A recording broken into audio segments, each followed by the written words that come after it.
Welcome to the remastered version of Spyro the Dragon. Playing Spyro the Dragon makes you feel like you are on a gem-fueled power trip. Spyro the Dragon Remastered is an adventure platform game that was developed by Toys for Bob and published by Activision. Here's the story. Peace is disturbed in the Dragon Kingdom when TMZ interviews this dragon, who decides it's a good time to casually flex on Nasty Nork, saying that he is a simple creature, Simple?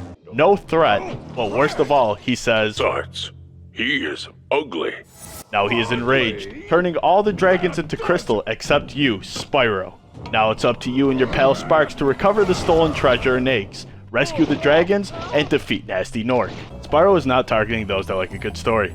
Outside of this beginning cutscene, there really isn't much of a story at all. Thank you for subscribing, Spyro. You can play Spyro on a mouse and keyboard, although I'm not exactly sure why you would, or a controller. Here are the menu settings. There is no cross-saving or cross-play, as Spyro is a single-player game only. Spyro is available on Nintendo Switch, Xbox Cloud Gaming, PlayStation 4, GeForce Now, Xbox One, and Microsoft Windows. Of course it's going to look better than it did for the PS1. I mean, just look at these two pictures of water to tell you that. But the game in general just looks colorful and lifelike, which is exactly what you could expect from today's games. Even when the dragons get rescued, their props that they come in with look textured as well. For the sounds, if you enjoyed the old music from the PlayStation 1, you can have that. Or if you want to have the updated version of the music, you could have that as well. There just aren't really any complaints from me here. And the specs aren't super demanding either, with a GTX 960 recommended. Spyro is a very basic game. You go into portals, you collect gems, rescue dragons and eggs, then rinse and repeat, up until you beat Nasty Nork. But then they throw a couple curveballs to the formula along the way, by having a flight level every world, as well as a boss too, but more on that in a moment. In order to take the balloon to the next world, you need to have a certain amount of gems, which you find through chests, enemies and laying around, eggs, which you get by killing thieves, or rescuing enough dragons. Next we have the mechanics. In Spyro the Dragon, there aren't too many things you can do. You can charge, you can supercharge, blow fire, shoot a cannon, jump, glide, fly, and even do a loop-de-loop. But new to the remastered version, you can have Sparks tell you where missing gems are, and you can also roll. Wow!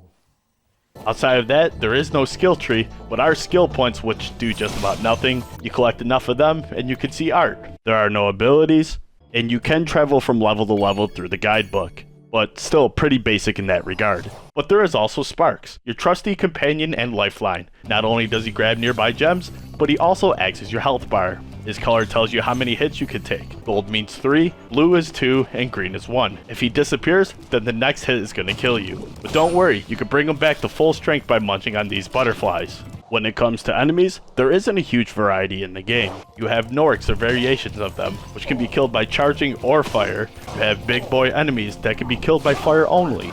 And lastly, armored enemies that can be killed by charging.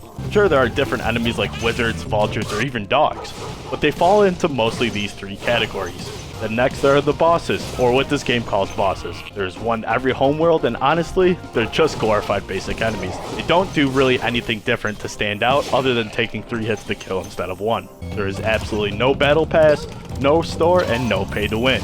You can do cheats to change the color of Spyro or give him sunglasses, if you count those as cosmetics. If you look at Reddit, there are a whole bunch of people complaining about glitches, although they are mostly for Spyro 3, which we will also review that later on. After playing through Spyro 1 numerous times, I haven't encountered that many glitches on console. The big issue I had, however, was that sometimes when running by gems, Sparks won't pick them up. Outside of that, I don't really have any other issues on the top of my head. Spyro the Dragon is a fantastic game for players of all skill levels. The developers did an excellent job with the remake, giving it a fresh, polished look without straying too far from what made the 1998 original so special. The changes they did make only enhanced the experience in my opinion, except you, Motion Blur. While the game does lack some content like proper boss battles, that's more of a flaw from the original and not the fault of the remastered edition. If you enjoyed Spyro back then, you're bound to love it just as much today. On our patent 0 to 1 scale, we give this game a 0.78 out of 1. This game is really fun to kick back and relax with, but the lack of real bosses and overall basicness of the game kept it from receiving a much higher score. If you like this no bullshit review of Spyro, please charge that like button, ram into that subscribe button, and leave a comment down below which game you would like to see reviewed next. Thank you for watching, and make sure you give your friends a call who you haven't talked to in a while.